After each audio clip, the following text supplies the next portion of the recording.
جی ہم بات کر رہے تھے کہ گرمیوں کے نزلے، گرمیوں کا نزلہ واللہ اعلم بالصواب. میں نے ایک مرتبہ یہ بات پڑھی تھی،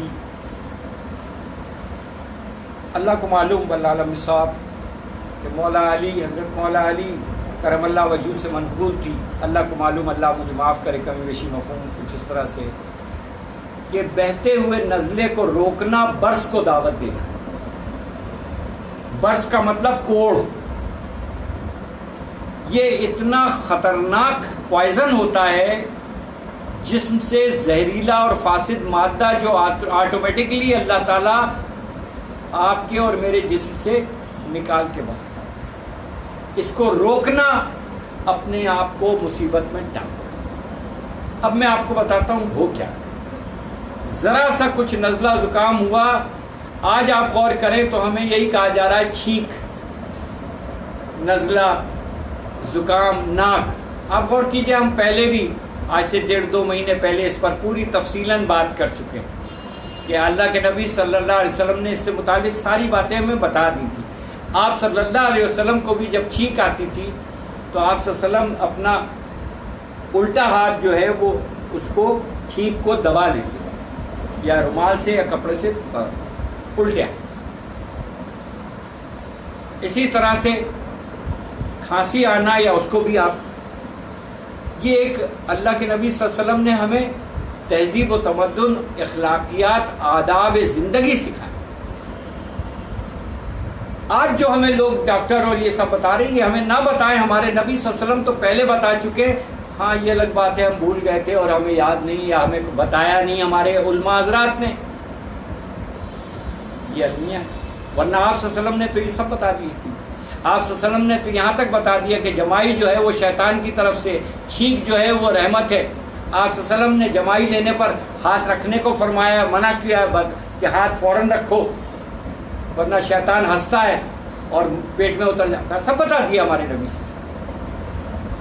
اب ہم دیکھتے ہیں کہ یہ جو زکام ہے، نزلہ ہے، یہ کرتا کیا ہے جب ہم اس کو روک دیں. جب اس کا قدرتی بہاؤ، جو اس کا ڈیٹاکسیفیکیشن کا عمل، یعنی ٹاکسنز کا جو باہر نکلنے کا جو قدرتی عمل ہے، جو ایک اللہ نے آٹومیٹک نظام بنایا ہوا ہے، جب ہم اس کو روک دیتے ہیں تو وہ نزلہ کیا ہے؟ نزلہ ناک سے. زکام ناک، سارا تعلق ناک سے. یہ ذہن میں رکھیے. اور یہ ناک جو ہے یہ ان لیٹ ہے، ہماری ہوا کے سانس لینے کا ذریعہ. ٹھیک، اس میں اگر کوئی چیز بھی ایسی چلی جائے، ہلکی سی، اگر مکھی بھی ہلکا سا آپ کی ناک کو جب ٹچ کر جائے تو آپ جھرجھری آ جاتی ہے. سوائے یہاں سے سانس لینے کے، یہاں سے اندر کوئی چیز جانے کی پابندی اللہ نے ایسی رکھی ہے کہ پھر بال رکھے ہیں جو فلٹر ہے. ایک بڑا نظام ہے اللہ کا. اس میں سے باہر آنے والی جو چیز ہے وہ نزلہ اور زکام. اور وہ کیا ہے میں آپ کو اس کی وجہ آپ کو سمجھا. آپ غور کیجئے، آپ ناک میں کوئی چیز ڈالیے، آپ نے غور کیا ہے کوئی دوا ڈالے، کوئی چیز ڈالے تو وہ کہاں آپ کو محسوس ہوتی ہے، کہاں جاتی ہے؟ جی اب آگے سمجھ میں آپ کے. آج جو ہمیں بتایا جا رہا ہے وہ کورونا کہاں بیٹھا ہوتا ہے؟ گلے میں. اب یہ جو زکام کی صورت، یہ جو بہہ کے نکل رہا ہے، یہ ٹاکسنس ہیں. ڈیٹاکسیفیکیشن کا ایک قدرتی عمل ہے جو ہو رہا ہے. آپ نے اس کو الرجی کے نام پر آپ نے اس کو روک دیا، اینٹی الرجی لے کے. اب جب یہ رک گیا تو بند تو رہا ہے، ایسے ہی یہ تو بند تو رہا ہے. بننے کے بعد آپ نے پھر اس نے پھر زور مارا کہ نکلے، پھر آپ نے ایک اینٹی الرجی لے لی. آپ نے اس زہریلے اور فاسد مادے کے باہر نکلنے کی راہ میں رکاوٹیں کھڑی کر دی، دیوار بنا دی، روک دیا. اب یہ وہیں جم رہا ہے، رک رہا ہے، وہیں جمع ہو رہا ہے. بات سمجھ رہے ہیں میری آپ؟ یہ ایکچوئل دماغ جو ہمارا دماغ ہے، سر ہے، یہ جو آتا ہے نزلہ اور زکام جس کو ہم کہتے ہیں، یہ دماغ کی زہریلی فاسد مادوں کی وہ رطوبت ہے جو ناک کے ذریعے باہر نکلتی ہے، دماغی۔ آپ نے سنا ہوگا دماغ میں نزلہ جم گیا ہے، سنا ہوگا، سر میں درد، آدھے سیسے کا درد، یہ ساری وہ چیزیں ہیں جو اینٹی الرجی نامعلوم افراد کی فائرنگ کھا کھا کے جما لیا اپنا دماغ۔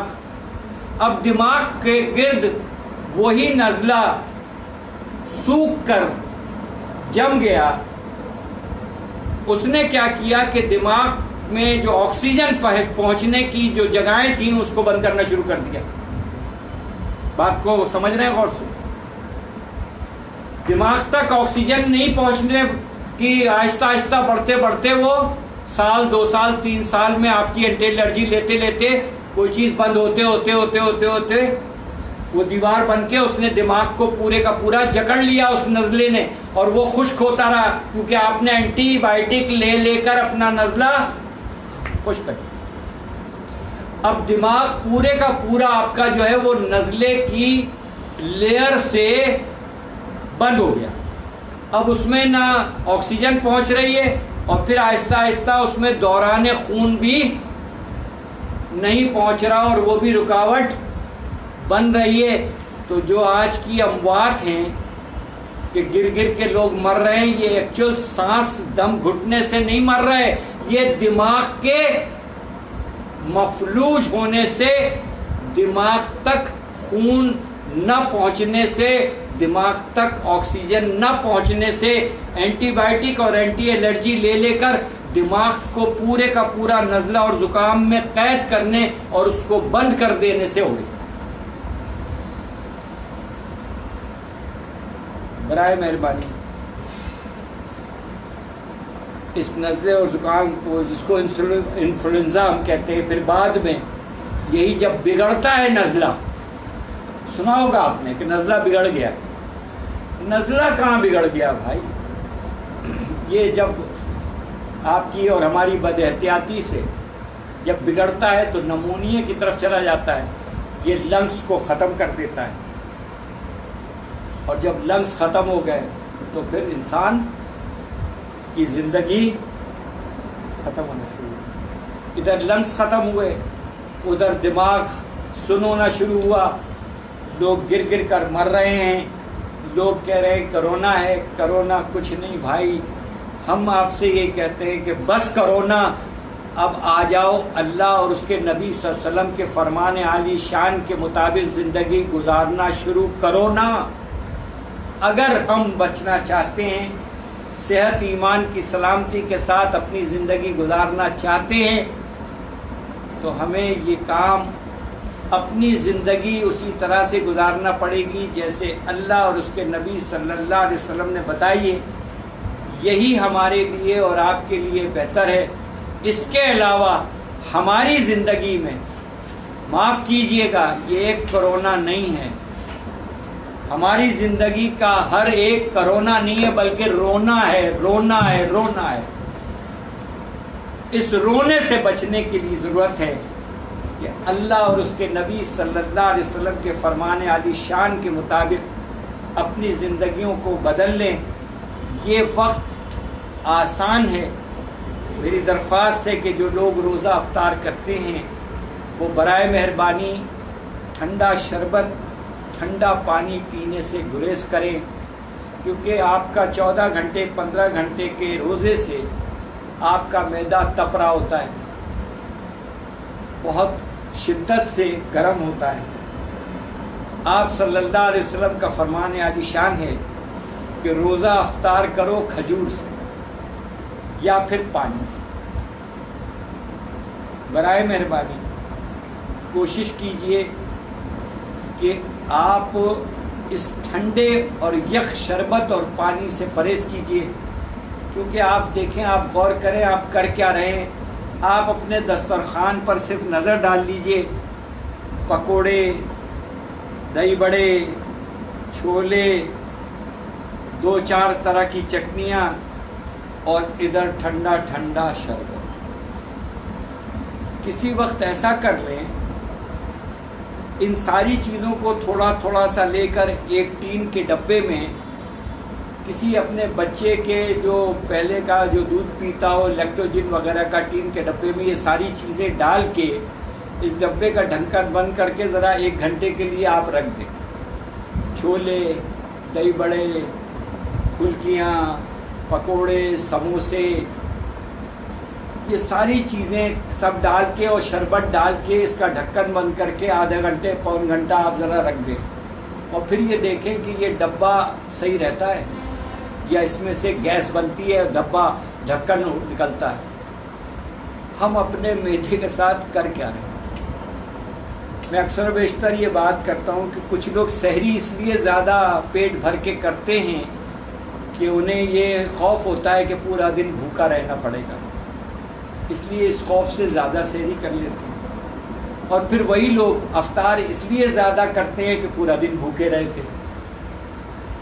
تو ہم کچھ اس کیفیت میں زندگی روزے کی زندگیاں گزار رہے ہیں. آپ غور کریے تو اللہ تعالیٰ نے اپنے فضل و کرم سے ہمیں نوازا ہے، یہ زندگی عطا کی ہے. اس کی احتیاط کا تقاضا ہے. روزہ ہمیں صبر کرنے کی تلقین کرتا ہے. صبر پہلے کھانے پینے سے تو کر لیں، بعد میں کچھ اور دیکھا جائے گا انشاءاللہ تعالیٰ. اللہ ہم سب کو عمل کی توفیق عطا فرمائے.